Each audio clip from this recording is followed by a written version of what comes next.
Hi friends, இன்றைக்கி முட்டைகோஸும் கறியும் போட்டு மிட்டா செய்ய போகிறோம். அதுக்கு தேவையான பொருள்: முட்டைகோஸ் நல்லா கட் பண்ணி கழுவி வச்சுருக்கேன்.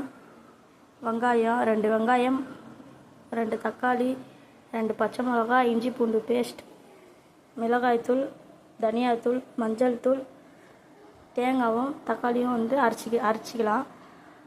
கறி வாங்க எப்படி செய்யுதுன்னு பார்க்கலாம். ஆயில் ஊற்றிக்கோங்க. வெங்காயம் போட்டுக்கலாம். வெங்காயம் நல்லா வதங்கட்டும். வெங்காயம் நல்லா வதங்கிடுச்சு. தக்காளி பச்சை மிளகாய் போட்டுக்கலாம். தக்காளி போட்டுக்கலாம்.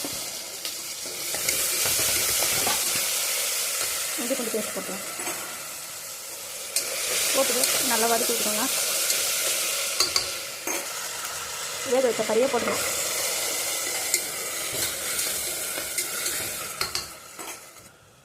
கறி கொஞ்சம் வதங்கி வச்சு முட்டைகோஸ் போட்டுக்கலாம். முட்டைகோஸ் கறியெல்லாம் கொஞ்சம் நேரம் ஸ்லோ பண்ணி விட்டுருங்க. அது நல்லா வெந்துடும். கொஞ்சம் மூடி வச்சுக்கலாம். வெந்துருச்சான்னு திறந்து பார்க்கலாம். மசாலா போட்டுக்கோங்க. மிளகாத்தூள், மஞ்சள், தனியாத்தூள் 3 போட்டு கிண்டிக்கலாம்.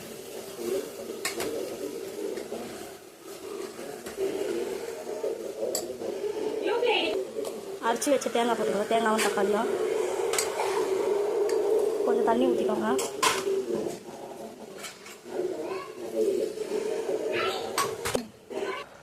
உப்பு போட்டுக்கலாம். உப்பு போட்டு நல்லா மிக்ஸ் பண்ணிவிட்டு கொஞ்ச நேரம் மூடி வச்சிடலாம். ஓப்பன் பண்ணி பார்த்துக்கலாம். கொத்தமல்லி மேலே தூவி விட்டுக்கோங்க. குக்கர் போட்டு மூடிடுங்க.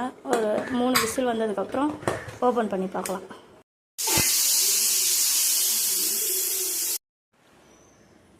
மூணு விசில் வந்துச்சு. இப்போ ஓப்பன் பண்ணி பார்க்கலாம். கறியோ முட்டைகோஸ் போட்டு மிட்டா ரெடி ஆயிடுச்சு.